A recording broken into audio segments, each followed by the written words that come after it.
الحمد للہ رب العالمین والصلاة والسلام علی سید الانبیاء والمرسلین وعلی آلہ واصحابہ اجمعین، اما بعد۔ معزز مکرم سامعین، خواتین و حضرات، سورۃ العصر قرآن شریف کی مختصر ترین صورتوں میں سے ہے۔ اس کی ٹوٹل 3 آیتیں ہیں۔ والعصر ایک آیت، ان الانسان لفی خسر دوسری آیت، الا الذین آمنوا وعملوا الصالحات وتواصوا بالحق وتواصوا بالصبر، یہ تیسری آیت۔ تو اس صورت کا آغاز والعصر کے لفظ سے ہوتا ہے اور یہ مکمل آیت ہے۔ اس کے بعد دوسری آیت جو ہے، ان الانسان لفی خسر، بے شک انسان خسارے میں ہے۔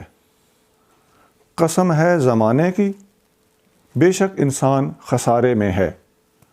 ان دو باتوں کا آپس میں کنسرن اور لنک اس طرح ہے کہ اللہ کریم ارشاد فرما رہا ہے، قسم ہے قیمتی وقت کی جو انسان کے ہاتھ سے آہستہ آہستہ کھسک رہا ہے، اور جیسے جیسے وقت جا رہا ہے انسان خسارے میں چلتا جا رہا ہے۔ تو ان دو باتوں کا آپس میں تعلق ہے، ربط ہے۔ العصر کے 3 معنی ہیں۔ اس کا ایک معنی ہے مطلق وقت، ٹائم پیریڈ اٹ سیلف، وہ کوئی بھی وقت ہو، ہر انسان کی اپنی زندگی کا وقت۔ اس اعتبار سے نبی کریم رؤوف الرحیم صلی اللہ علیہ وسلم ارشاد فرماتے ہیں کہ انسان کا وقت اتنا قیمتی ہے کہ فرمایا، اغتنم خمسن قبل خمسن، 5 چیزوں کو 5 چیزوں سے پہلے غنیمت سمجھو۔ ان 5 چیزوں کا تعلق ٹائم سے ہے۔ شبابک قبل حرمک، اپنے جوانی کو بڑھاپے سے پہلے غنیمت سمجھو۔ وفراغک قبل شغلک، اپنے فارغ ہونے کو، مصروف ہونے سے پہلے غنیمت سمجھو۔ وصحتک قبل سقمک، اپنی صحت کو بیمار ہونے سے پہلے غنیمت سمجھو۔ وغناک قبل فقرک، اپنی دولت کو غریب ہو جانے سے پہلے غنیمت سمجھو۔ وحیاتک قبل موتک، اپنی زندگی کو اپنی موت سے پہلے غنیمت سمجھو۔ یہ 5 چیزیں ارشاد فرمائیں کہ ان 5 چیزوں سے ان 5 چیزوں کو ان 5 چیزوں سے پہلے غنیمت سمجھو۔ اس میں خاص طور سے جو جوانی ہے، اس کو بڑھاپے سے پہلے غنیمت سمجھنا، یہ ہمارے آج کل کے جنرلی مسلمان طبقے کی نوجوان لوگوں کی ضرورت ہے، کیونکہ انسان وقت ضائع کرتا ہے یا اپنی عمر کو برباد کرتا ہے تو یہ جنرلی ایسا ہوتا ہے کہ جوانی میں یہ غلطی ہو رہی ہوتی ہے۔ نبی کریم صلی اللہ علیہ وسلم فرماتے ہیں کہ ان اللہ یحب الشاب التائب، اللہ تعالیٰ اس نوجوان سے محبت کرتا ہے جو توبہ کرتا ہو، جوانی کی حالت میں توبہ کرتا ہو۔ اور صحت کے دنوں کو خاص طور سے بیماری سے پہلے غنیمت سمجھنے کے حوالے سے بھی ایک بات ضروری ہے کہ جب ہم بیمار پڑتے ہیں تو اس وقت ہمیں صدقات، خیرات، عبادات، توبہ، استغفار یاد آتی۔ قاعدہ اور اصول شریعت نے یہ دیا ہے کہ بھلے وقتوں میں اللہ کو یاد کرو، سختی کے دنوں میں وہ تمہیں یاد رکھے گا۔ اور حدیث شریف ابو داؤد شریف میں ہے، نبی کریم صلی اللہ علیہ وسلم نے فرمایا کہ صحت کے دنوں میں خرچ کیا گیا 1 درہم کی بجائے آپ 1 روپیہ کہہ لیں، 1 ڈالر کہہ لیں، what's ever is your currency, تو 1 روپیہ اگر آپ صحت کے دنوں میں خرچ کریں گے تو بیماری کے دنوں میں یا موت کے قریب جا کر اگر آپ 100 روپیہ بھی خرچ کریں گے تو اس کی نسبت وہ 1 روپیہ زیادہ قیمتی اور بھاری ہے، اللہ کی بارگاہ میں زیادہ مقبول ہے۔ تو کتنا مقبول ہے؟ فرمایا 100 روپے سے بھی زیادہ وہ 1 روپیہ قیمتی ہے جو آپ نے بھلے وقتوں میں، صحت کے وقتوں میں اور عیش و عشرت کے دنوں میں خرچ کیا تھا۔ تو وقت پہ خرچ کر لینے کی زیادہ اہمیت۔ ہم جب بیمار پڑتے ہیں تو اس وقت ہمیں یا ہمارے کوئی باپ دادا امی ابو فوت ہونے لگتے ہیں تو اس وقت ہمیں ان کی طرف سے خیرات کرنا، صدقہ دینا یاد آ جاتا ہے، یا والد والدہ خود کہتے ہیں کہ اب میں موت کے کنارے پر ہوں، میری طرف سے اتنے مسجد کو دے دو، اتنے مدرسے میں دے دو، اتنے غریبوں کو دے دو، تو کیوں جی، صحت کے دنوں میں خرچ کرنے میں کیا حرج تھا؟ ہاں، اس کا یہ مطلب نہیں کہ موت کے قریب جا کر خرچ کرنا منع ہے، وہ بھی منع نہیں ہے، لیکن کیا ہی اچھا ہو کہ ہم صحت کے دنوں میں ایسے نیک عمل کو یاد رکھیں اور اس وقت اس پر ہم عمل پیرا ہوں۔ عصر کا دوسرا معنی ہے نبی کریم صلی اللہ علیہ وسلم کا زمانہ۔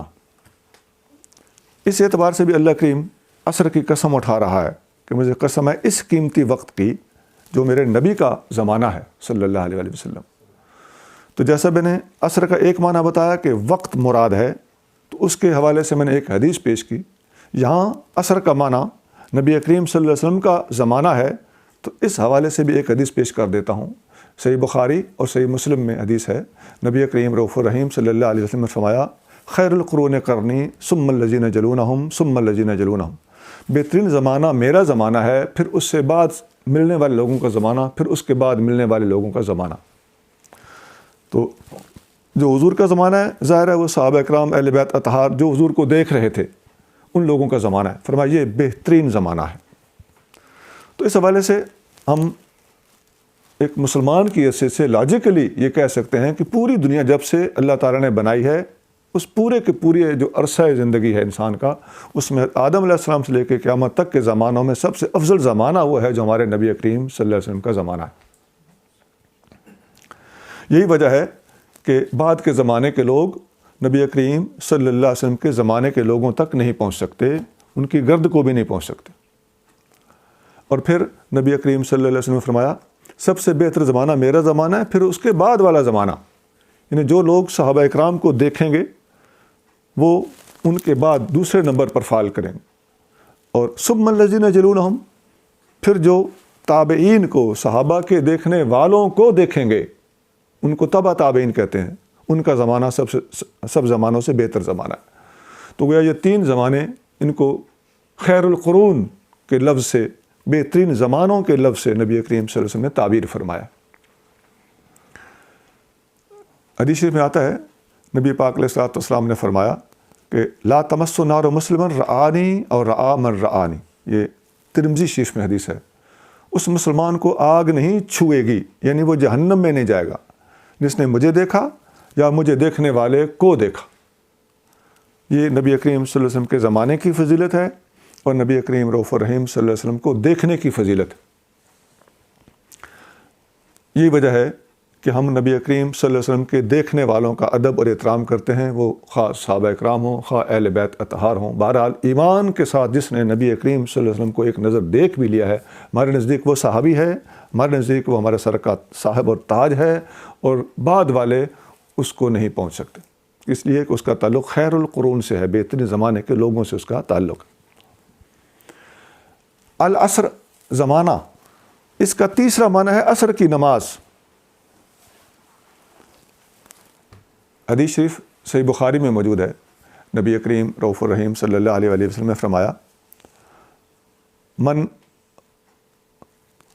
تفوتہ صلاۃ العصر، جس بندے کی عصر کی نماز فوت ہو گئی، وہ تیرا اہلہ و مالہ، اس بندے کا اہل مال سب کچھ برباد ہو گیا۔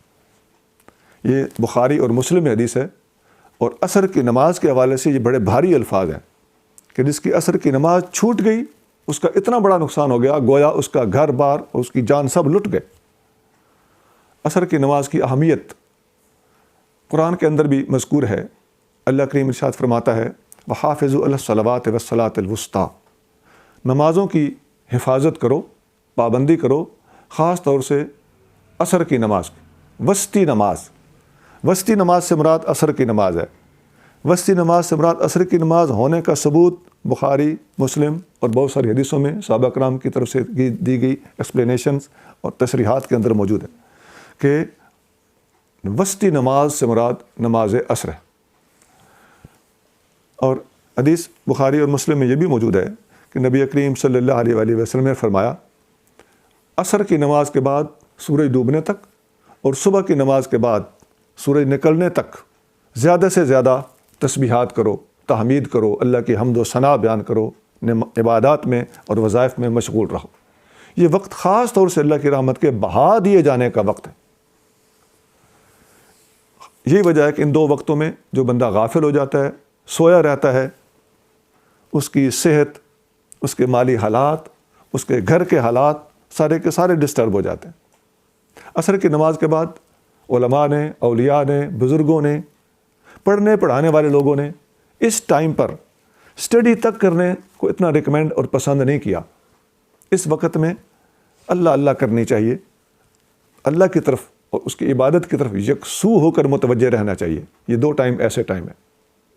اور جو لوگ خاص طور سے ان باتوں کی پابندی نہیں کرتے اور صبح کی نماز کے بعد جو لوگ سوئے رہتے ہیں، ان لوگوں کا زیادہ نقصان ہوتا ہے۔ نبی کریم رؤوف الرحیم صلی اللہ علیہ وسلم ارشاد فرماتے ہیں کہ رات جب انسان سوتا ہے تو شیطان اس کی گردن کے پیچھے 3 گرہیں لگا دیتا، کہتا ہے رات لمبی ہے، سویا رہے۔ پھر جب صبح کو انسان کی آنکھ کھلتی ہے، وہ اٹھ جاتا ہے تو اس کی ایک گرہ کھل جاتی، پھر جب وہ وضو کرتا ہے تو اس کی دوسری گرہ کھل جاتی، پھر جب وہ نماز پڑھتا ہے تو اس کی تیسری گرہ کھل جاتی ہے، تو اس کا دن حشاش بشاش گزرتا ہے اور کسی قسم کی نحوست اس کے قریب نہیں آتی۔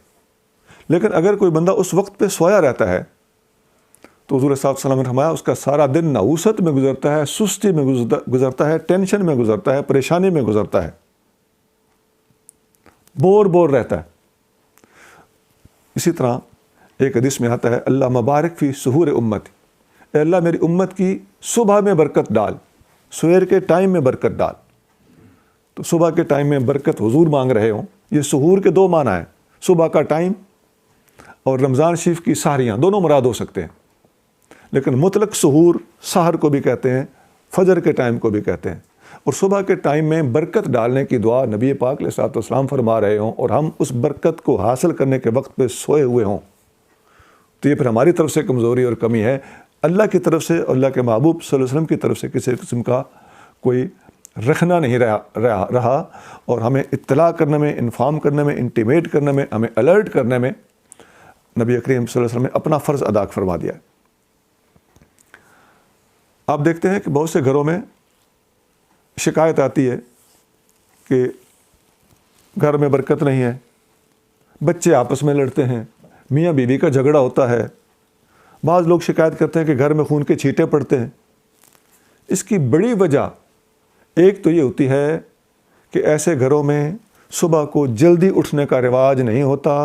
جس وقت اٹھ جانا چاہیے ہم سو رہے ہوتے ہیں، جس وقت وضو کر لینا چاہیے ہم بے وضو ہوتے ہیں، بعض اوقات جس وقت غسل کر لینا چاہیے ہم اس وقت غسل کے بغیر لیٹے ہوئے ہوتے ہیں۔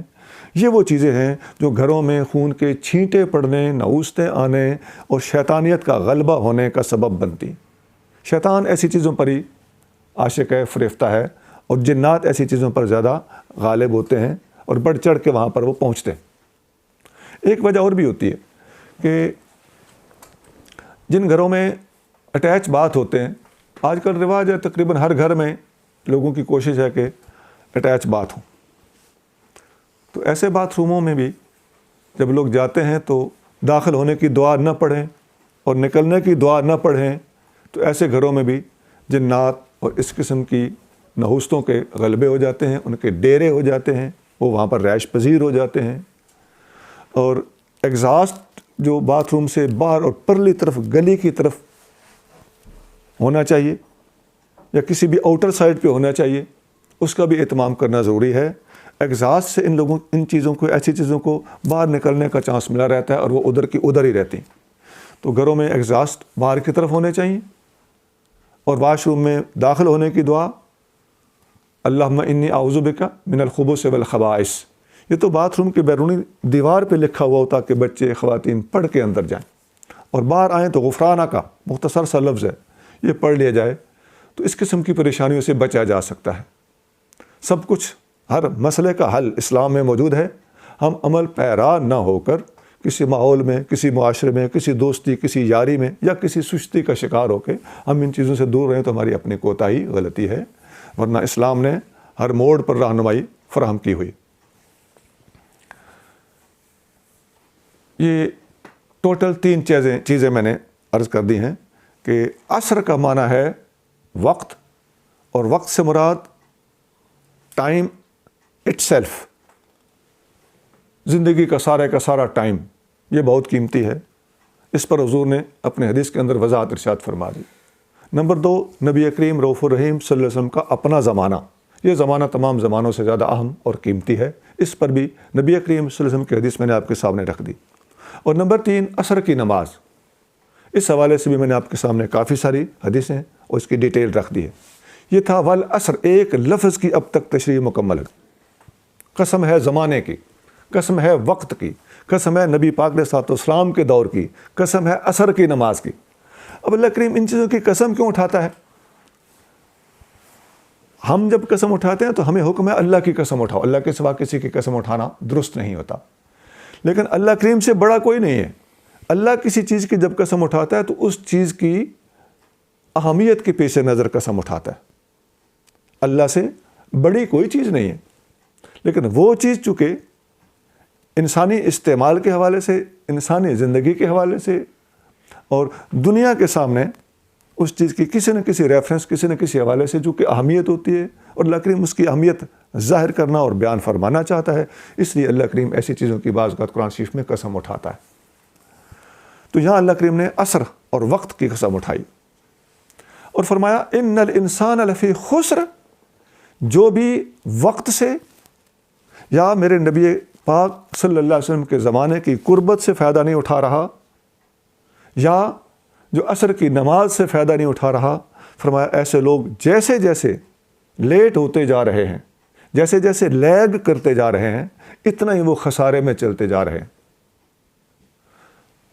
سوائے ان لوگوں کے. وہ کون ہیں؟ تیسری آیت میں ارشاد فرمایا الا الذین آمنوا وعملوا الصالحات وتواصوا بالحق وتواصوا بالصبر.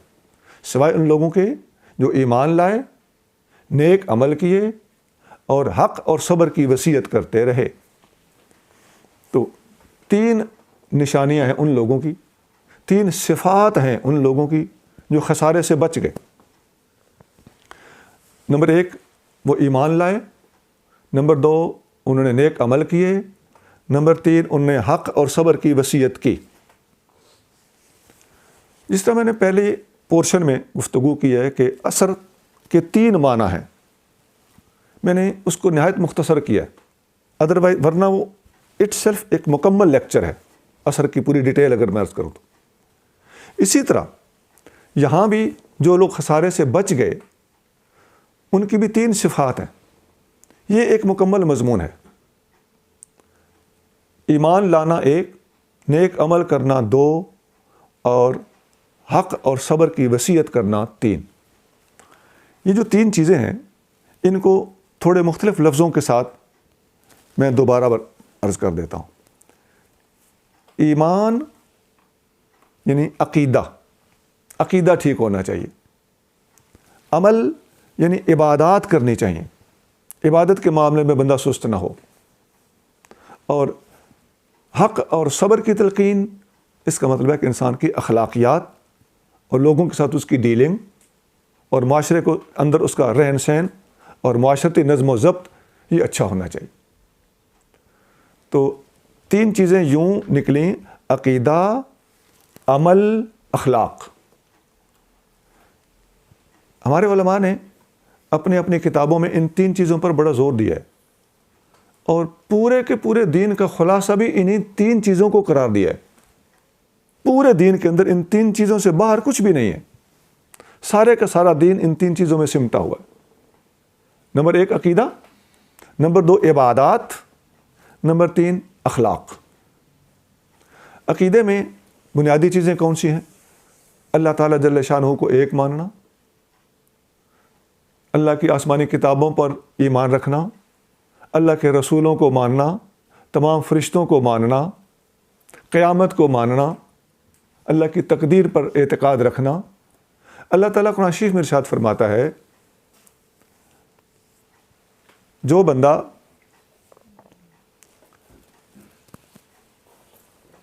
اللہ کا انکار کرے گا اور اللہ کے فرشتوں کا انکار کرے گا، اللہ کی کتابوں کا انکار کرے گا، اللہ کے رسولوں کا انکار کرے گا، قیامت کے دن کا انکار کرے گا، فقد ضل ضلالا بعیدا، وہ دور کی گمراہی میں جا گرا۔ یہ سورۃ النساء کی آیت نمبر 36 کا میں نے اختصار آپ کے سامنے رکھ دیا۔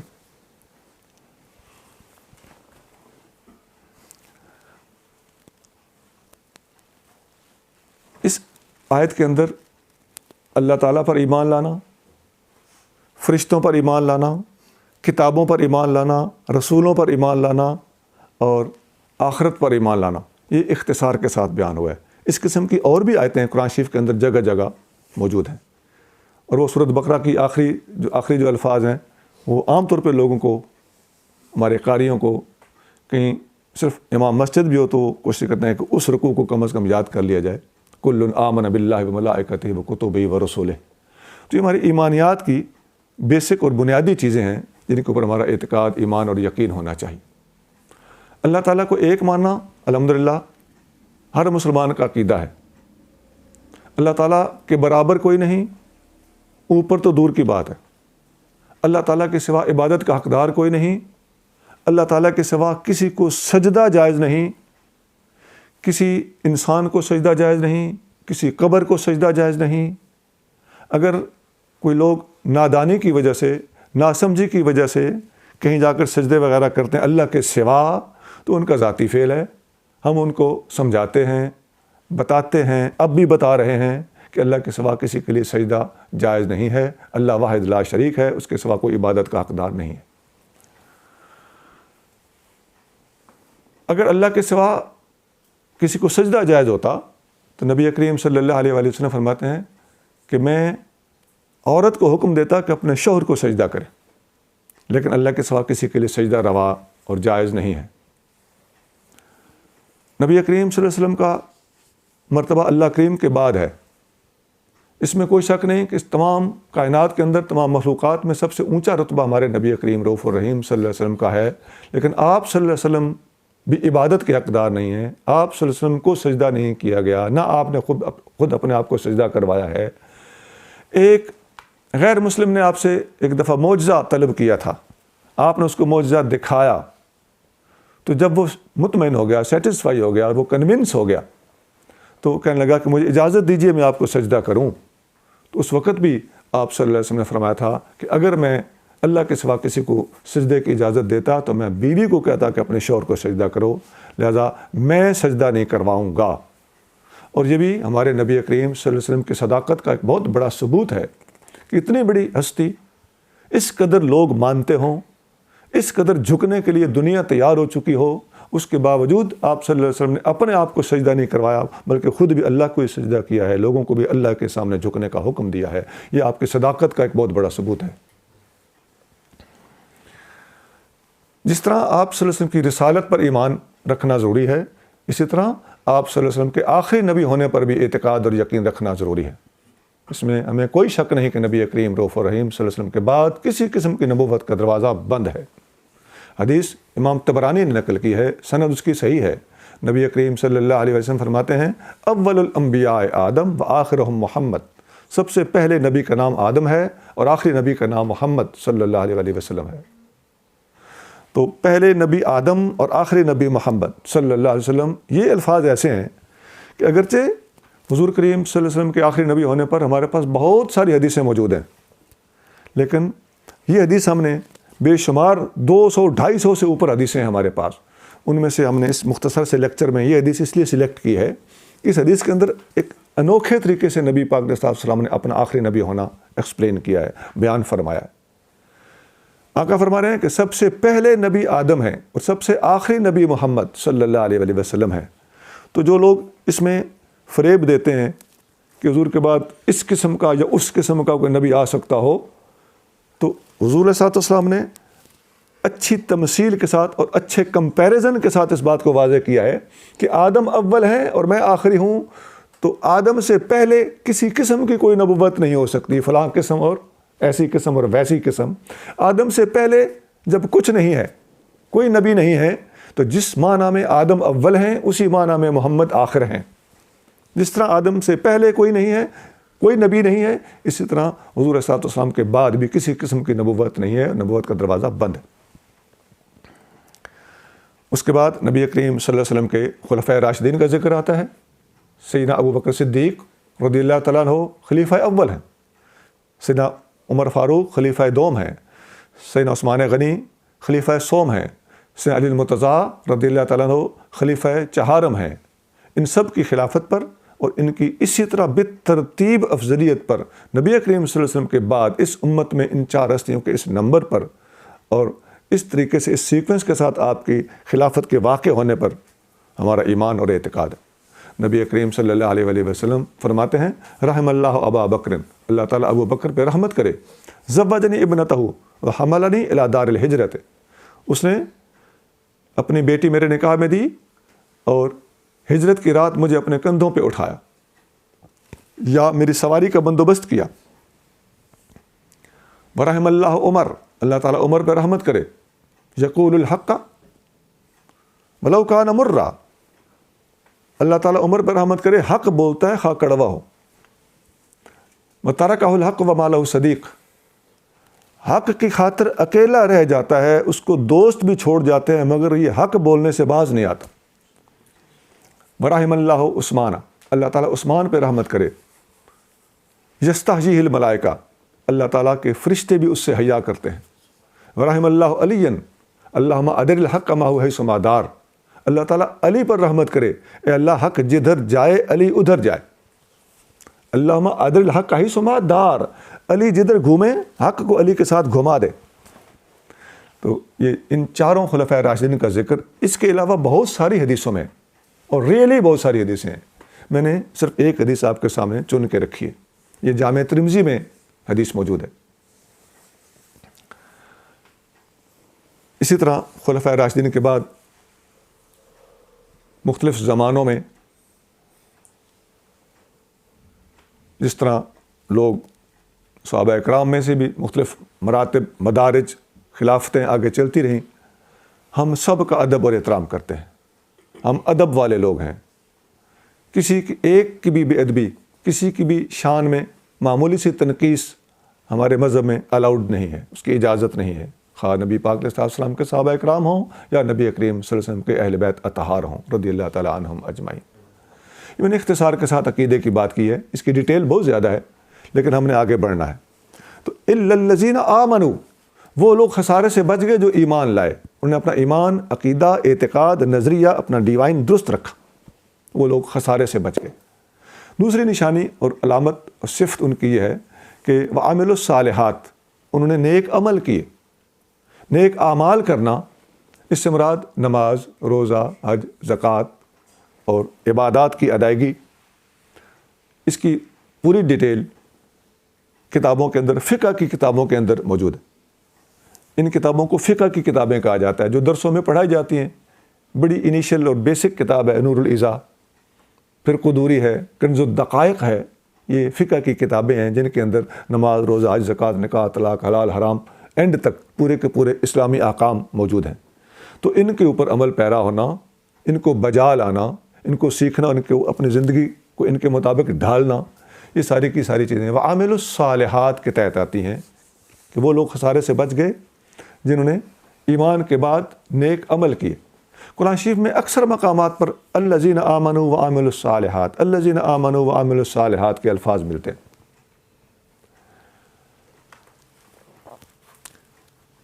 بالکل پہلے سپارے میں اللہ تعالیٰ فرماتا ہے الذین یؤمنون بالغیب ویقیمون الصلاۃ، متقی وہ لوگ ہیں جو غیب پر ایمان رکھتے ہیں اور نماز قائم کرتے ہیں۔ تو یؤمنون بالغیب، یہ ایمان کی بات ہو رہی ہے، ویقیمون الصلاۃ، یہ عبادات کی بات ہو رہی ہے، یہ الذین آمنوا وعملوا الصالحات۔ سورۃ والتین کے اندر بھی اسی طرح کے الفاظ ہیں، الا الذین آمنوا وعملوا الصالحات فلہم اجر غیر ممنون، وہ لوگ جو ایمان لائے اور صالح نیک عمل کیے، ان کے لیے بہترین غیر ممنون اجر ہے۔ اور جگہ پہ اللہ کریم ارشاد فرماتا ہے ان الذین آمنوا وعملوا الصالحات سیجعل لهم الرحمن ودا، جو لوگ ایمان لائے اور صالح عمل کیے، اللہ تعالیٰ ان کی محبت لوگوں کے دلوں میں ڈال دے گا۔ تو یہ میں مختلف مقامات پر آپ کو ایمان اور صالح اعمال کا اکٹھا تذکرہ دکھا رہا ہوں. تو اس صورت العصر میں بھی اللہ کریم نے یہ انداز اختیار فرمایا ہے، لیکن اس کی جو جزا ہے، اس کا جو رزلٹ نکالا ہے، وہ یہاں ڈفرینٹ ہے. الا الذین آمنوا وعملوا الصالحات وتواصوا بالحق وتواصوا بالصبر. یہ وہ لوگ ہیں جو خسارے سے بچ گئے. نیک اعمال کے حوالے سے ایک حدیث آپ کو سنا دیتا ہوں. بخاری اور مسلم میں حدیث ہے، نبی کریم صلی اللہ علیہ وسلم نے فرمایا بنی الاسلام علی خمس. اسلام کی 5 بنیادیں ہیں. 5 بنیادوں پر اسلام بیسڈ ہے. بونیا بیسڈ ہے. وہ کیا ہیں؟ شہادت اللہ الہ الا اللہ، نمبر 1 لا الہ الا اللہ کی گواہی دینا. نمبر 2 و اقام الصلاۃ، نماز قائم کرنا. نمبر 3 و ایتاء الزکوٰۃ، زکوٰۃ ادا کرنا. نمبر 4 و صوم رمضان، رمضان کے روزے رکھنا. والحج، نمبر 5 حج. تو یہ 5 چیزیں ہیں جو اسلام کے پلر ہیں، بنیادی ستون ہیں. ان کے اوپر اسلام کی عمارت کھڑی ہے.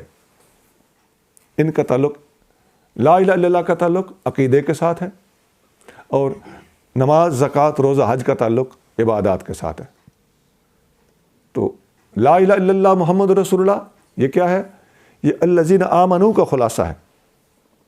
اور نماز، زکوٰۃ، روزہ، حج یہ کیا ہے؟ یہ وعملوا الصالحات کا خلاصہ ہے.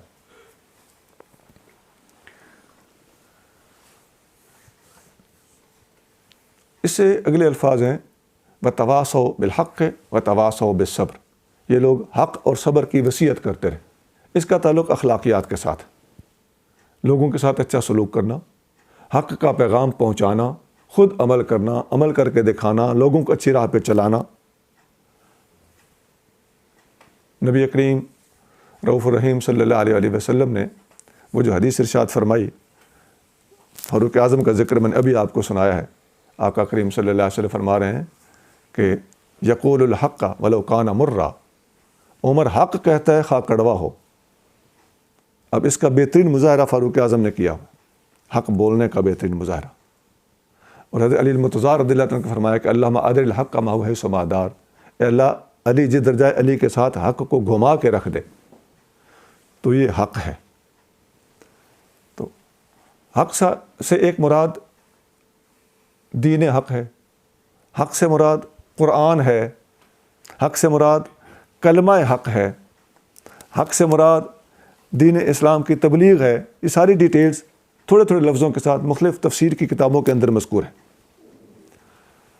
اور اسی طرح صبر کرنا، خاص طور سے جو بندہ حق بولتا ہے، حق بات کہہ دیتا ہے، دین کی تبلیغ کرتا ہے، ایسے بندے کے اوپر امتحانات بھی آ سکتے ہیں، اس کی مخالفتیں بھی ہو سکتی ہیں. لوگ اس کے ساتھ پرسنل بھی ہو جاتے ہیں. اندر ان کو دکھ تکلیف کچھ اور ہوتا ہے، اور وہ اظہار کسی اور طریقے سے کرنا شروع کر دیتے ہیں. تو ایسے لوگوں جو حق کی بات کرنے والے لوگ ہیں، ان کو صبر کا بھی حکم ہے کہ آپ لوگوں نے حق کی خاطر پھر جب کلمہ حق بولنا ہے، دین کی تبلیغ کرنی ہے، دین کی ذمہ داری نبھانے کی کوشش کرنی ہے، تو پھر اس کے نتیجے میں آنے والی مشکلات کو سہنے کے لیے بھی تیار رہنا ہے، حوصلہ کرنا ہے، ہمت سے کام لینا ہے، لوگوں سے درگزر کرنا ہے. اسی لیے اللہ کریم جل شانہ قرآن شریف میں ارشاد فرماتا ہے، نبی کریم صلی اللہ علیہ وسلم کو خاص طور سے اللہ نے یہ حکم عطا فرمایا ہے، خذ العفو. اے میرے محبوب، معاف کرنے کو اپنی عادت بنائیے. خذ اس کا معنی ہوتا ہے پکڑ لیجئے. عفو کو، درگزر کو اور معافی کو پکڑ لیجئے. اس کا مطلب اپنی عادت اور اپنا وتیرہ بنا لیجئے کہ آپ نے معافی کرنا ہے. وَأْمُرْ بِالْعُرْفِ، اور نیکی کا حکم دیجئے.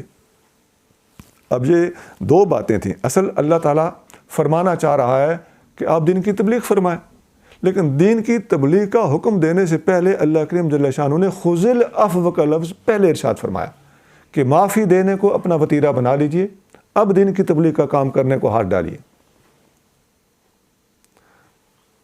وَأَعْرِضْ عَنِ الْجَاهِلِينَ، اور جاہلوں سے منہ موڑ لیجئے. یہ جو آخری الفاظ ہیں، اس کا مطلب کیا ہے کہ جب آپ دین کی تبلیغ کریں گے تو پہلے جب آپ یہ تہیہ کر کے اس کام کو ہاتھ ڈالیں گے نا کہ میں نے سب سے پہلے معاف کرنا ہے، تو پھر دین کی تبلیغ میں آپ کامیاب ہوں گے۔ اور اس کے بعد فرمایا وَأَعْرِضْ عَنِ الْجَاهِلِينَ، ابھی بھی عین ممکن ہے کہ کوئی جاہل آدمی آپ کے سامنے آ جائے، ڈسکس کرنا شروع کر دے، آپ کا راستہ روکنے کی کوشش کرے۔ جاہل آدمی بہت بڑا امتحان ہوتا ہے، جسے خود نہیں پتہ ہوتا، وہ دین کو بھی نہیں سمجھتا، دیندار لوگوں کے ساتھ ڈیل کرنا بھی نہیں سمجھتا، اور ان کو برداشت کرنا ہے، ان کی بات سننی ہے یا ان کو سنانی ہے۔ جاہل آدمی کو کچھ پتہ نہیں ہوتا، جاہل آدمی الٹا آپ کو تبلیغ کرنے شروع کر دے گا، چل چل اور جا جا شروع کر دے گا۔ صحیح بخاری میں حدیث ہے کہ نبی کریم صلی اللہ علیہ وسلم نے ایک جگہ پر کچھ ہدایات ارشاد فرمائی، تو عبداللہ بن ابی جو منافقوں کا سردار تھا، اس نے اپنی طرف سے بڑی بنا ٹھنا کے بات کی، کہ لگا ٹھیک ہے یہ آپ باتیں جو کر رہے ہیں بڑی اچھی باتیں ہیں، لیکن جب آپ سے کوئی پوچھے نا تو اس وقت کیا کریں، آپ ادھر جا کے یہ باتیں کریں، ہمارے پاس یہ باتیں نہ کریں۔ دیکھیے کتنا باتونی پنا ہے، کتنی اٹکل ہے۔ ایسے لوگوں کو ڈیل کرنے کے لیے اللہ کریم جل شانہ نے اپنے محبوب کریم صلی اللہ علیہ وسلم کو یہ ہدایت ارشاد فرمائی ہے کہ معاف کرنا پہلے، دین کی تبلیغ کا کام بعد میں۔ اس کے باوجود جب جاہل آپ کے سامنے آئے تو آپ نے اس سے اعراض کرنا ہے، وَأَعْرِضْ عَنِ الْجَاهِلِينَ، جاہلوں سے منہ موڑ لیجیے۔ آپ ایک ایک بندے پہ اپنا وقت لگائیں گے، جو بندہ ضدی ہے، ہٹ دھرم ہے، تو اتنی طاقت اگر آپ وہاں پر سپینڈ کریں گے، وہاں پر اس کو خرچ کریں گے جہاں آپ کی بات 1000 بندہ سن رہا ہوگا، تو آپ کا ٹائم بچ جائے گا۔ یہ دین کی تبلیغ کی حکمت عملی ہے۔ تو یہ صبر کے حوالے سے میں بات کر رہا ہوں کہ آپ نے کلمہ حق بھی بولنا ہے اور ساتھ صبر کو بھی ہاتھ میں رکھنا ہے، اس لیے کہ حق بولنے والوں کو صبر کرنا پڑتا ہے، ان کی مخالفتیں ہوتی رہتی ہیں۔ یہ ٹوٹل 3 چیزیں ہیں جو خسارے سے بچاتی ہیں: ایمان اور عقیدہ ٹھیک رکھنا، عبادت اور عمل اپنا جاری رکھنا، اور اپنے اخلاق کو درست رکھنا، اور دین کی تبلیغ کے لیے کمر بستہ رہنا، اور اس کے نتیجے میں آنے والے امتحانات پر صبر اور استقامت کا مظاہرہ کرنا۔ بعض علماء نے اپنے تفسیروں میں یا ایک اور بات بھی کی ہے۔ علماء فرماتے ہیں، امام قرطبی رحمۃ اللہ علیہ نے تو یہ بات ایک حدیث کے حوالے سے بھی کی ہے، لیکن حدیث اپنے جگہ پہ، بہت سارے مفسرین نے یہ بات حدیث سے ہٹ کر ادروائز ایک حقیقت کے طور پر بیان کی ہے، اور میں اس کو ایک حقیقت کے طور پر ہی بیان کرنے لگا ہوں آپ کے سامنے۔ وہ حقیقت کیا ہے؟ اس آیت پہ آپ غور کریں تو علماء نے لکھا ہے، امام قشیری رحمۃ اللہ علیہ نے اپنے تفسیر قشیری میں لکھا ہے، یہ بہت بڑے صوفی بزرگ گزرے ہیں، یہ تفسیر بھی صوفیانہ تفسیر ہے۔ یہ داتا صاحب جب پیدا ہوئے تو یہ کہیں اس وقت فوت ہو گئے تھے، ان دنوں میں، ان سالوں میں ان کی وفات ہوئی تھی، یعنی داتا صاحب سے بہت سینئر ہے۔ 465-64 ادھر کہیں ان کا وصال ہوا ہے۔ امام قرطبی نے بھی، صاحب روح البیان نے بھی، اور بہت سارے مفسرین نے یہ حقیقت بیان کی ہے کہ اس صورت میں اِلَّا الَّذِينَ آمَنُوا، جو لوگ خسارے سے بچ گئے، ان کی یہ 4 علامات بیان کی ہیں۔ اِلَّا الَّذِينَ آمَنُوا، جو لوگ ایمان لائے۔ تو علماء نے لکھا ہے کہ ایمان تو سارے لوگ لائے، لیکن ایمان لانے والوں میں سب سے زیادہ پرومیننٹ شخصیت ابو بکر صدیق کی، اور اس الذین آمنوا کے لفظ میں صدیق اکبر کی طرف واضح اشارہ جاتا ہے، اگرچہ شامل سب ہیں، جو بھی ایمان لائے سارے کے سارے شامل ہیں۔ اور وعملوا الصالحات، عمل بھی بہت لوگوں نے کیے، لیکن اس میں زیادہ تر اشارہ، جو زیادہ شخصیت جو اس حدیث کا، اس آیت کا، اس لفظ کا مصداق بننے کی اہلیت رکھتی ہے، وہ عمر فاروق ہے۔ اور وتواصوا بالحق، حق کی وصیت کرتے رہے۔ سارے کے سارے صحابہ کرام نے حق کی وصیت کی ہے، لیکن جو ہستی زیادہ اس لفظ کا مصداق ہے اور جس کے اندر یہ کوالٹی نسبتاً زیادہ اپیرنٹلی پائی جاتی ہے وہ عثمان غنی کی شخصیت. اور وتواصوا بالصبر، تو صبر بھی تمام تر صحابہ اکرام نے کیا ہے، تمام ولیوں نے کیا ہے، پوری امت کو اس کا حکم بھی ہے. لیکن جو شخصیت اس صبر کے لفظ کی مصداق بننے کی سب سے زیادہ حقدار ہے وہ حضرت علی المرتضیٰ رضی اللہ تعالیٰ عنہ کی شخصیت. تو گویا الا الذین آمنوا وعملوا الصالحات وتواصوا بالحق وتواصوا بالصبر. الذین آمنوا ابو بکر صدیق، وعملوا الصالحات عمر فاروق، وتواصوا بالحق عثمان غنی، وتواصوا بالصبر علی المرتضیٰ رضی اللہ تعالیٰ عنہ اجمعین. اس صورت کے اینڈ پہ امام شافعی کا ایک قول علماء نے اس کی تفسیر کے اینڈ پہ یہ بیان کیا ہے کہ امام شافعی رحمۃ اللہ علیہ خود اپنے تفسیر میں بھی بیان کرتے ہیں جس کا نام تفسیر الشافعی، اور علامہ ابن کثیر رحمۃ اللہ علیہ نے تفسیر ابن کثیر کے اندر بھی امام شافعی کا یہ قول نقل کیا ہے. امام شافعی رحمۃ اللہ فرماتے ہیں کہ اگر لوگ سارے کے سارے اس ایک صورت کو مضبوطی سے پکڑ لیں تو ان کے لیے پورے کے پورے اسلامی تعلیمات کے خلاصے کے طور پر یہ ایک صورت کافی ہو جائے گی، یہ سورۃ العصر. اور امام شافعی کا یہ قول بالکل درست ہے. آپ دیکھ سکتے ہیں کہ جس طرح میں نے والعصر کے حوالے سے جو 3 پوائنٹ آپ کے سامنے رکھے ہیں وہ 3 پوائنٹ ہی دین کا خلاصہ ہے. چاہے جائے کہ الا الذین آمنوا وعملوا الصالحات وتواصوا بالحق وتواصوا بالصبر کے اندر جو ڈیٹیل آئی ہے، ایمان لانا 1، عمل کرنا 2، حق کی وصیت کرنا اور صبر کی وصیت کرنا. اور یہ جو میں نے بتایا کہ علماء نے دین کا خلاصہ 3 چیزوں کو قرار دیا ہے، عقیدہ، عمل اور اخلاق. اس حوالے سے واقعی یہ صورت پوری کی پوری اسلام کے خلاصے کے طور پر پیش کی جا سکتی ہے.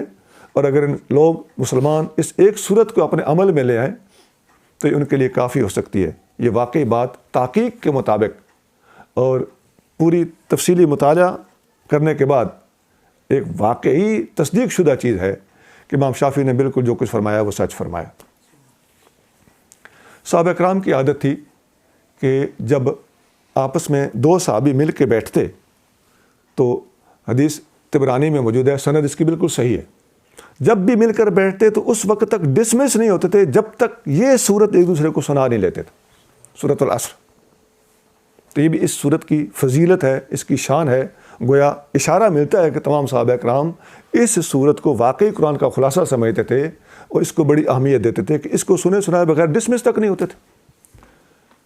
میں نے جتنی گزارشات پیش کی ہیں ان کا خلاصہ 3 چیزیں ہیں. نمبر 1 والعصر کے وہ معنی جو میں نے ڈیٹیل کے ساتھ آپ کے سامنے رکھے. نمبر 2 خسارے سے بچنے والے لوگوں کی 3 صفات، ایمان، عمل، اخلاق. یہ بھی میں نے ڈیٹیل سے آپ کے سامنے رکھی ہیں. نمبر 3 اس صورت کی خاص فضیلتیں کہ امام شافعی کا قول ہے کہ پورے دین کا خلاصہ ہے اور تمام صحابہ آپس میں ملتے تو ڈسمس نہیں ہوتے تھے جب تک یہ صورت سنا نہیں لیتے تھے. اللہ کریم ہمیں دین کی فہم عطا فرمائے. سبحان ربک رب العزت عما یصفون وسلام علی المرسلین والحمد للہ رب العالمین.